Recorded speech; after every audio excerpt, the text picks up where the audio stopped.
Guys, magandang araw. Halika, samahan niyo po ako. Pupunta tayo sa Supot, isang lugar dito na pamilihan ng mas mura kaysa sa mall.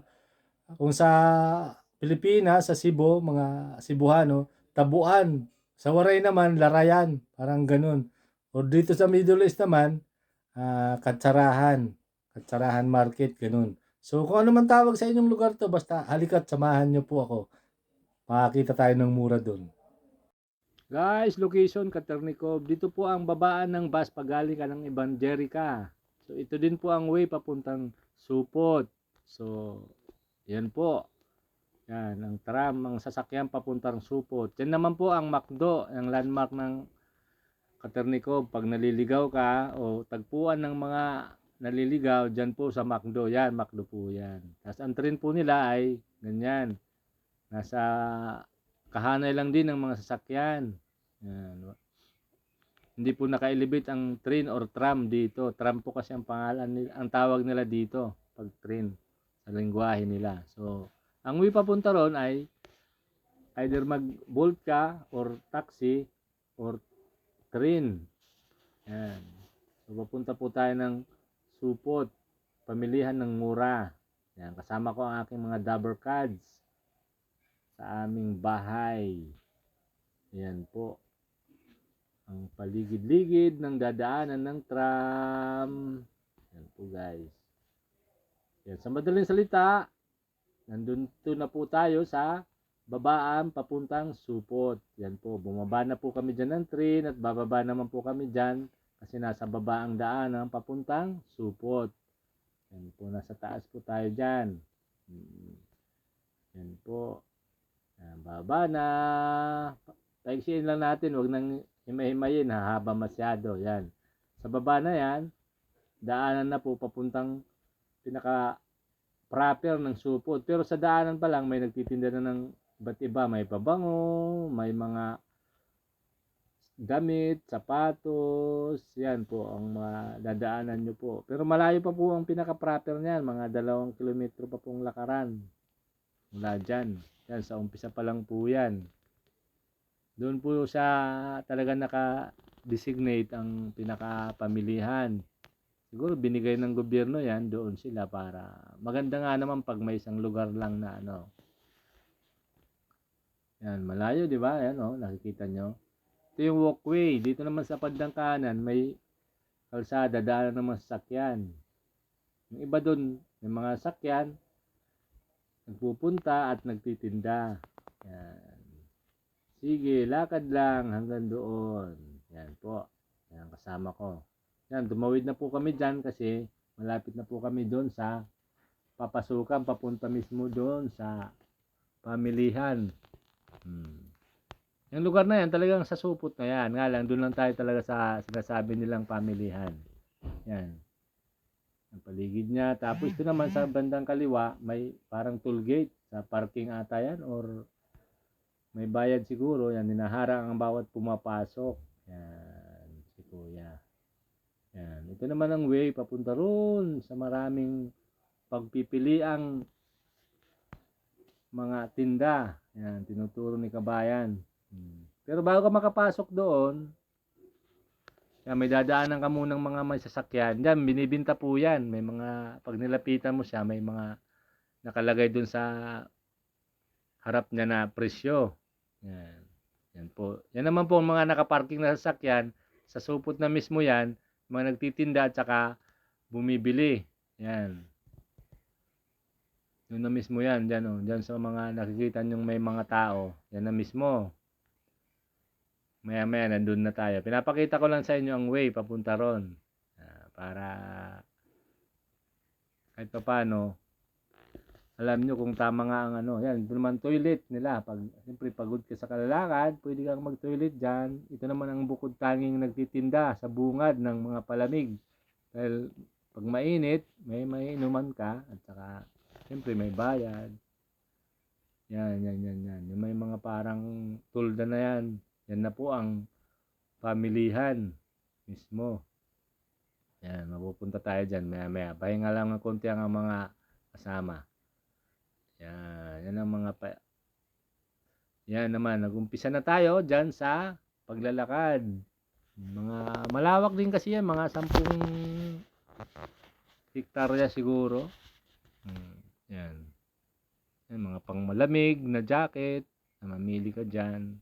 Sabi nila mas mahal daw pag malamig. So, mas mura pag summer na ang panahon sa kabibili. Parang bagsak presyo na. Yan po ang madadaanan mo po pag nandiyan ka sa supot. Yan, mga damit. Basta kung ano-ano na pangangailangan mo sa bahay at saka sa katawan, meron dyan. Mga itak. Yan. Meron pa nga dyan iba. Nakikita ko mga DVD, salamin sa mata. Maganda rin sa kasi ikaw na maliit lang sahod at nagtitipid, makakapag-budget ka sa pera mo. Kaysa doon ka sa mga mall ka bibili, siyempre mas mahal yon kasi may tax na yon at saka ang tax ata dito 20%. Siyempre dudublihin na, papatong na yan doon sa kuwan, sa presyo ng mga paninda. So tataas ang presyo.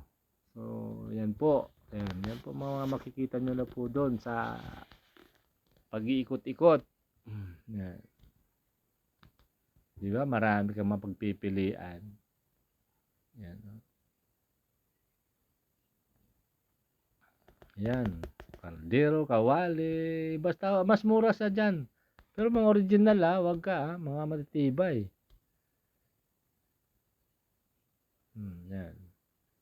Yan no. Kaya mga itak, mga ano ba, halagare.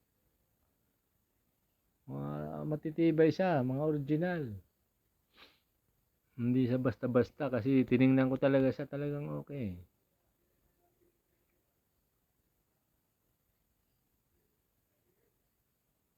Made in ano siya, local. Wala pang Chinese ano dyan na nakikita ko. Kumpleto yan. Malawak. Mapapagod ka na lang kaikot. Yan o. Kita nyo naman o. Kapatagan. Yan. Salamat sa gobyerno. Meron silang ganito. Sa katulad naming mga maliit lang ang sahod. Nagtitipid.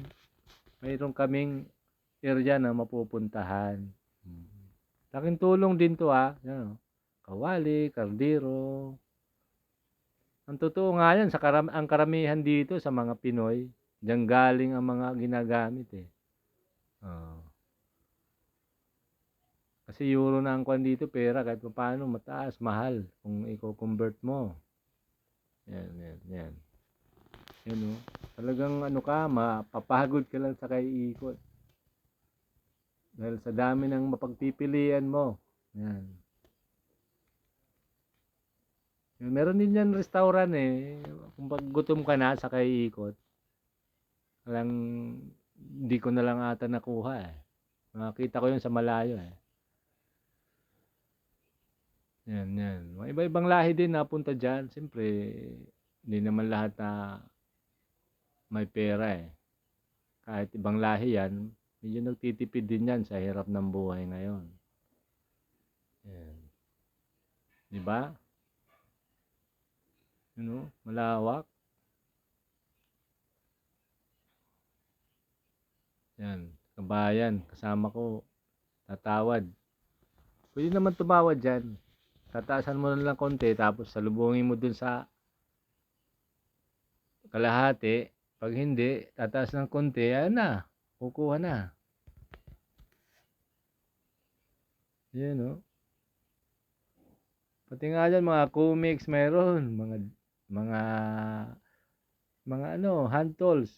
Mga mga barina, yan, grinder, sa Mutsari, marami kang mapagpipilian dyan. Pag may sasakyan ka nga, makakarami ka at kung may pera ka. Nga lang, kung medyo bit-bit lang, medyo mangangalay ka. Yan. Ang pabalik naman po dyan, may sasakyan po, papunta dun sa tulay kanina sa binabaan ng train, sa babaan ng train, ihahatid po kayo doon. Meron dyan bus, libre, doon. Pero siksikan, sa dami ng pumupunta dyan. So, yan o. Nakita nyo na ang mga... So, paano guys? Hanggang dito na lang. Salamat sa panonood. Ingat! Wow!